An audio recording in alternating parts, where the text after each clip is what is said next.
Actually, I already wrote a letter of explanation to the entire Senate explaining yung question ho nila as to our financing last year and the financing for the COVID vaccines. I only have 2 slides. The first slide is, sorry, can they put on the slides? Yeah.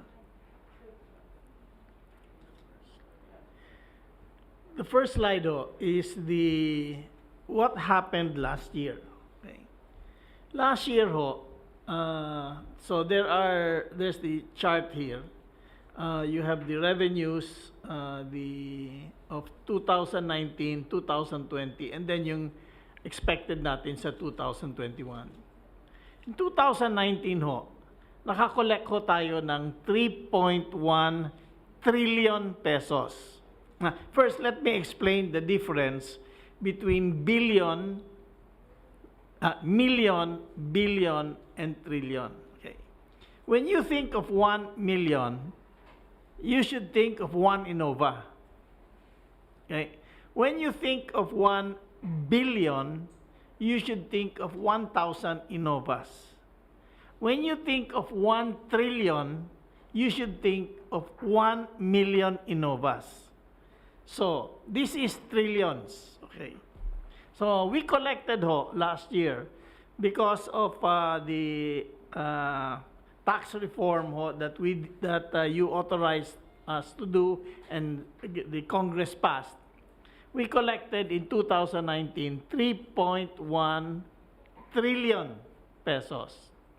Bumaba yan sa 2.86 trillion in 2020 kasi nag-lockdown tayo, yung business transactions bumaba, therefore yung income ng mga tao bumaba. So ang taxes na na-collect natin was lowered. On the other hand, yung gastos natin between 2019 and 2020 tumaas. 2019, gumastos tayo ng 3.8 trillion pesos. 2020, tumaas yan sa 4.23 trillion pesos. Kasi we gave the Social Amelioration Program. That was about almost 250 billion pesos. And then we bought PPEs. We spent more for hospitals. We spent more for healthcare. So tumaso yan from 3.8 trillion to 4.23 trillion. Therefore, ang deficit natin, ang deficit is income minus expenditure. Ang deficit natin sa 2019 was only 666 billion pesos or 3.4% of GDP. Tumaaso yan to 1.37 trillion. 286 minus 423 is negative 1.37. So that went up to 7.6 trillion, 7.6%. Now, in 2019, we only borrowed 1 trillion pesos. However, sa 2020, we borrowed 2.7 trillion. The first part of the borrowings was to cover the deficit so that we could spend the 4.23.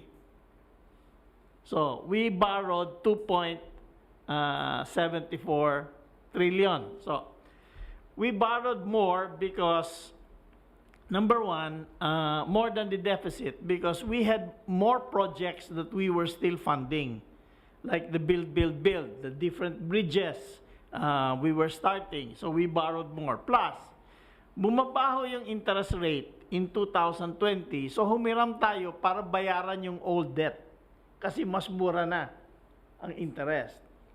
So, therefore, at the end of 2019, our debt to GDP was only 39.6%. Now it's 54.5%. And that is caused mainly or solely by the COVID crisis. Sa 2021 ho, ang revenues natin will be more or less flat as compared to 2020. It's only 2.88 trillion. Our expenditures will be higher to 4.66 because we are spending more for healthcare, more for build, and salaries of government. So ang deficit ho natin is going to go up from 1.37 trillion to 1.78 trillion. So we will borrow this year around 3 trillion pesos. A little more than 2020. That is the plan. This is approved in the budget. Approved na yan sa budget na present natin. So, kung tatanungin tayo ng mga congressman at saka senators, this is really the base explanation of the financing we did last year. If they want a more detailed explanation, we can break down all of these numbers. Is that okay? Okay. Oh. So, the reason is revenues went down because of the lockdown, less income, and our expenditures went up because of the COVID. So we had to borrow more money.